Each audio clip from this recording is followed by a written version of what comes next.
on, guys? It's your boy. Welcome back to another video. So today I got the joy of seeing cinematic excellence in front of me. I cried actual tears. It was probably the best movie I have seen in about 7 years. And I'm not gonna lie, it's changed my entire outlook on life. And this is like the most revolutionary movie I think I've ever seen in a really long time. So let's talk about it.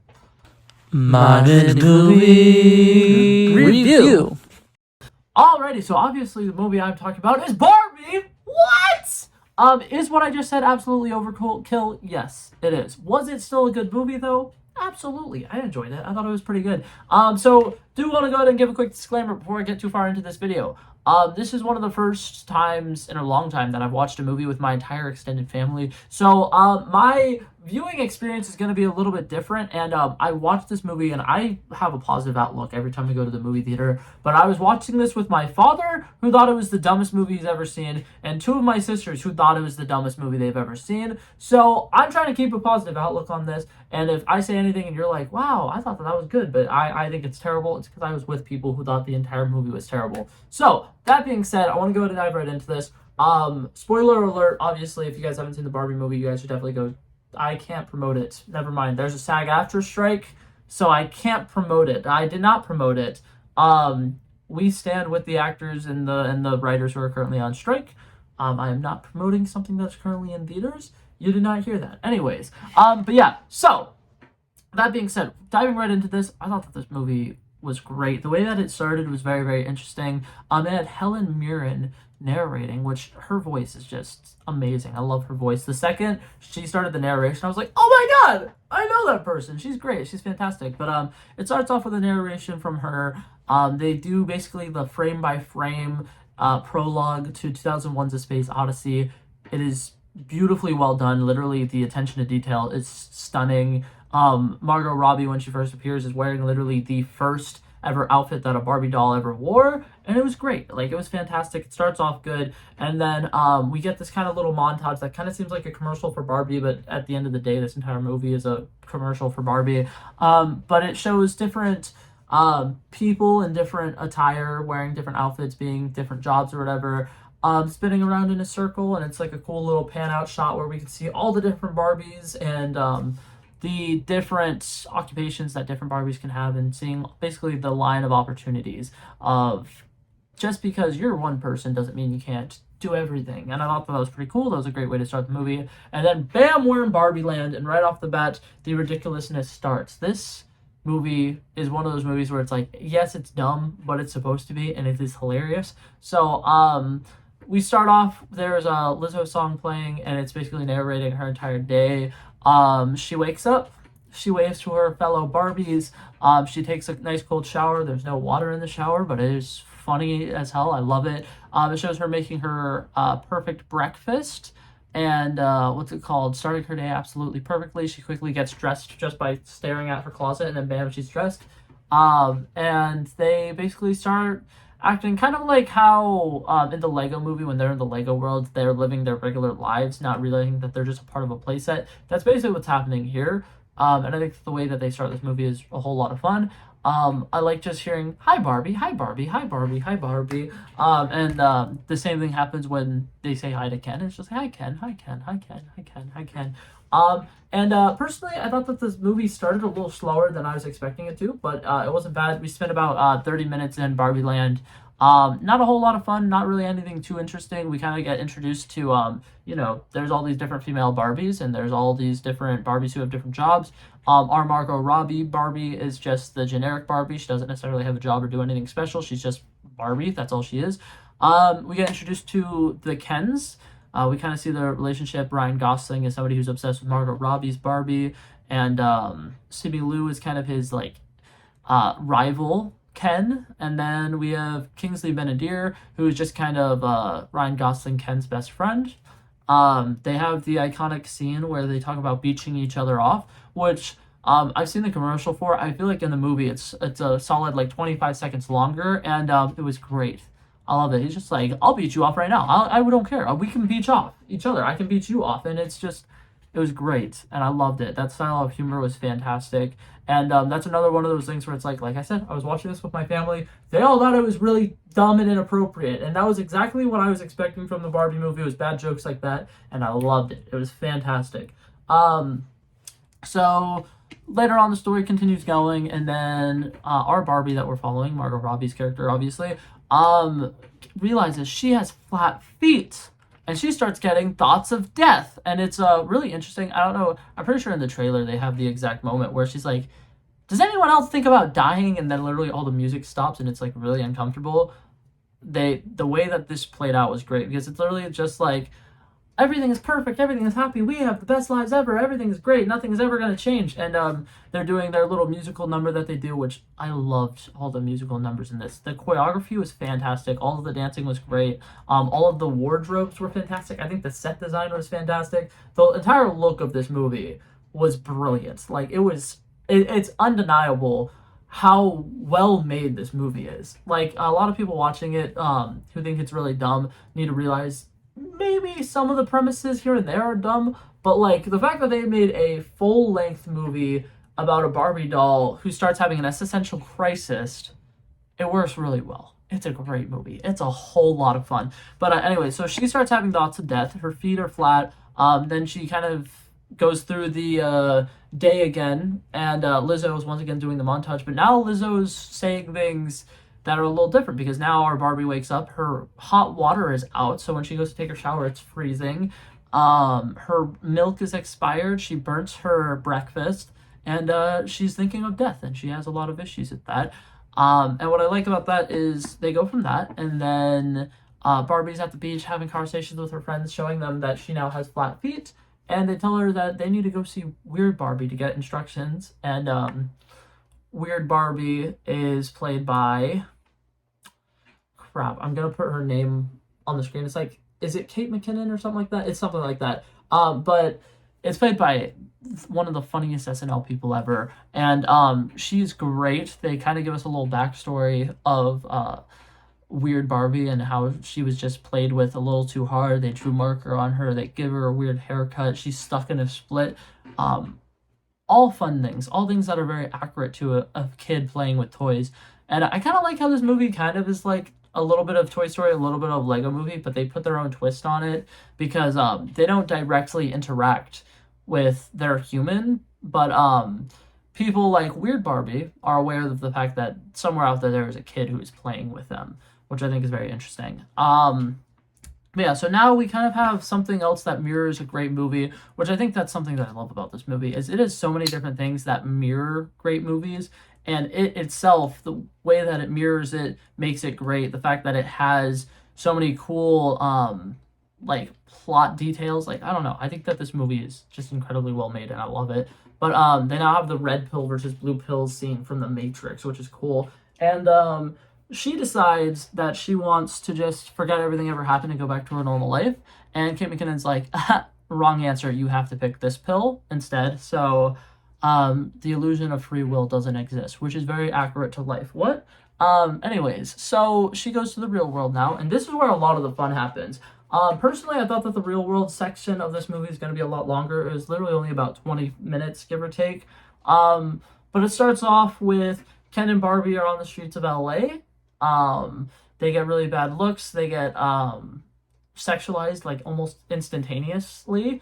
And Barbie comes to realize that things in the real world aren't like things in Barbie world, because in Barbie world, all of the women are the hardworking people, and in the real world, she goes to a construction site hoping to see construction Barbies, but it's dudes, and they get hit on, and they have a big speech about how they don't have genitals, so they don't have a vagina or a penis, and it's really funny. After Barbie walks away, Ken's still standing there. He's like, I have a vagina, and then he walks away, and like I said, it was great. They have a little montage. They get a mugshot, and then they steal clothes, and then they get another mugshot because they did another illegal thing, and then we finally get to a point where they're out of jail. They're walking around, and Barbie realizes, I need to figure out what the hell we're doing. So she goes to a park bench to think, and Ken's just kind of like, what are we going to do now? And she's just like, leave me alone. And then Ken goes to some city that has so much just toxic masculine energy, and it's fantastic. He figures out what the word the patriarch is, and Ken goes on this giant character arc of realizing that men can be manly, and I love it because it's such like a take on real life alpha males on social media who are like, oh well, you can't do this if you're being manly, and you have to do this if you're a man, and you have to do this if you're a man, and you have to like this if you're a man. And I love how they made Ken the stereotypical like alpha male that you would see on social media, and it was great. It was fantastic. Ryan Gosling absolutely killed his role, and I loved it because he went from being a needy man child who was super clingy with Barbie to being his own man, and I love it. It was fantastic. And meanwhile, Barbie is being chased down by Mattel, and she's looking for the little girl who plays with her, and she meets her. The little girl basically says everything that's wrong with the Barbie doll, and I absolutely love it because it mentions stuff about how the Barbie doll has made women feel like shit for years because it gives them unrealistic standards to try to live up to, and stuff like that, which, great. It was fantastic. The little girl in this movie, I'm not usually a fan of young actors or actresses, but she kills her role, so good for her. And yeah, so Mattel, very cartoonish scene. We see a bunch of interesting things at Mattel. Their little boardroom is very cartoonish. Will Ferrell plays the main guy at Mattel. And here's the thing. I like everything they do with Mattel, but at the same time, I feel like they were one of the parts of this movie where you could have taken it out and it would not have affected anything with the movie. It seems like this is where I start having problems with the movie. They have a lot of things that are in the movie that feels like kind of just dead space. This movie is an hour and 50 minutes long, and there are a lot of scenes that feel like they just wanted to make the movie longer. And a lot of the stuff with Mattel feels like that. Because for one, a lot of the stuff with Mattel never gets like it never gets a final like answer. Eventually the Mattel people all go to Barbie Land, and that's pretty much it. They go to Barbie Land, and then they're at Barbie Land, and then they have to go back to the real world. And that's pretty much it. And we get a couple cheap laughs when the Mattel people show up, but for the most part, there's about 15 minutes in the movie where the Mattel people are there, and they don't do anything impactful in any of those times. There's one funny line from Will Ferrell, which I will say is probably literally the only thing that Mattel had that I thought added anything to the movie, and it was literally just one funny line where he's just like, I understand your pain. I am the son of a mother. I am the nephew of a niece. I am the brother of a sister. And he just keeps going on with it. And that's one of those jokes where it's like, you can do it for a little bit and it's kind of funny, but like if you just keep going with it and it just keeps going and going and going and going, it'll stop being funny for a little bit, and then since eventually it'll get to a point where it's funny again, and it happened, and it was great. That part of Will Ferrell was great. Like I said though, a lot of the stuff in the Mattel stuff felt unnecessary to me. It feels like they just wanted to add more dudes that were mindless people in the movie, and they did that. And like I said, I don't have a lot of problems with it, but I feel like it took away from some of the things that they could have done with this movie. They have a lot of interesting things that they were trying to attempt with this movie, and I feel like none of them really had enough time to breathe. And those 15 minutes that they spent worrying about Mattel stuff could have been used helping Barbie understand humanity, because there's a lot of cool sequences where Barbie is like seeing people with their human emotions, and she's starting to understand human emotions, and she's becoming a sentient being, and it's like, it's cool, but it doesn't have enough time to breathe. And like I said, we're only in the real world for about 30 minutes, and I feel like wasting 10 or 15 of those minutes with that wasn't great. Now granted, it does move the plot forward, because without that, Barbie wouldn't have gone back to Barbie Land with the two humans, and they wouldn't have came up with their master plan to fix all of the fuck-ups that Ken made in the short amount of time that he was in Barbie Land without Barbie. But I don't know, Mattel just feels like such like a thing that was shoehorned into the plot just because the plot needed something to move it forward. Yeah, so now, like I said, Barbie picks up with the girl who plays with her and the mother, and finds out that the person who's been playing with her recently actually was the mother and not her. And then she takes them both back to Barbie Land, which is great. Whole lot of fun. And what's it called? She gets back to Barbie Land, realizes, oh shit, it's no longer Barbie Land. All the Kens have taken over everything. But what's it called? So now everything's a little bit different. All of the Barbies are now dressed in maid dresses, and they're all just doing whatever the Kens want them to do because patriarchy. And I like it because Ken had no idea what patriarchy actually was, and I thought that was kind of funny.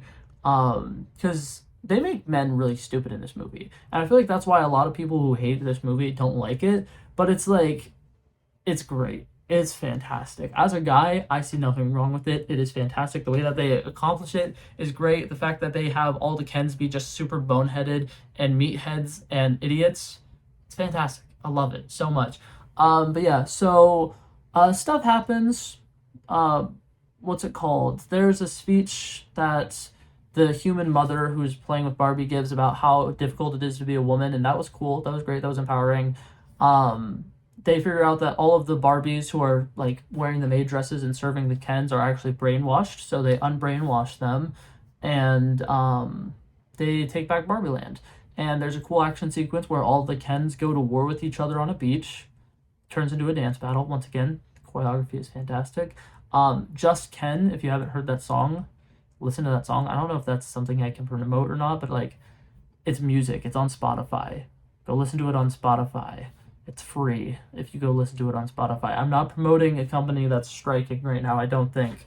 And if I am, I'm sorry. Okay, but yeah, that being said, that was a quick kind of run through of everything that was happening. I thought it was a good movie. I thought it was a whole lot of fun. One of my biggest pet peeves with the movie, though, it kind of feels like towards the end, they didn't know how they wanted to end the movie, but they had a handful of scenes that they still wanted to do. So, the last 15 minutes kind of just felt like scenes that they had left over on the cutting block that they didn't want to cut, so they just kind of threw them in. And the final scene was so weird. And like, it was funny. I thought it was good. I liked what they were trying to do with it, but it just was like, why did the movie end this way? Did they know how they were going to end this movie? I don't think they knew what they were going to do with it. And yeah, the last 20 minutes were a little weird to me, but that being said, I didn't think that the last 20 minutes being weird ruined anything. I still think it was a whole lot of fun. I think that there was a lot of humor in it. It had a great joke with, at one point, Barbie is like crying on the ground. She's having like an essential crisis again. And she's talking about how she's so ugly and she's not pretty and she's having a lot of issues. And then the narrator chirps in and she says, "Note to the filmmaker, if you're going to make this point, don't cast Margot Robbie." And it's so funny because it's just like making, I don't know, it had a couple jokes like that where they broke the fourth wall, and it was fantastic. I loved the humor in this movie. I thought it was really, really fun. But now for number rating time, I gotta think this through. This is gonna be a little difficult. Okay, I really like it. I think that the production value of it is fantastic. The writing of it was fantastic. The direction of it was fantastic. I had a few issues here and there where I feel like they could have deleted a couple scenes and like reworked a couple scenes, added a couple things. I feel like they casted a wide net with all of the different lessons and meaningful things that they wanted to include in this movie, and they weren't sure how to end it. I feel like this movie was bold, and I loved it. I love the marketing. I think that it was a great experience to go see in theaters. And I think for the sake of cinema, it was fantastic. But that being said, man, I really had a couple of problems with it. I'm gonna give this a solid 83 out of 100. I still really liked the movie. I still thought it was a really good time. When it comes out on Blu-ray, I will probably buy it on Blu-ray. But yeah, overall I thought it was really good. But yeah, that was it for this video, guys. Hopefully you guys enjoyed it, and I will hopefully see you guys in the next one. Peace out. Bow, bow, bow. He wanted me to drop a verse, I did this. He planned a day, and then we did this. Wanna be in love with the girls with the kisses. Don't give a damn, I'll written this. I like this when I run the distance. I run a 5K, you go ballistics. I wanna live within the business. Buy more than what's on the clearances. You're getting big cause I know you're a physicist. I wanna deny this shit, I'm unlimited.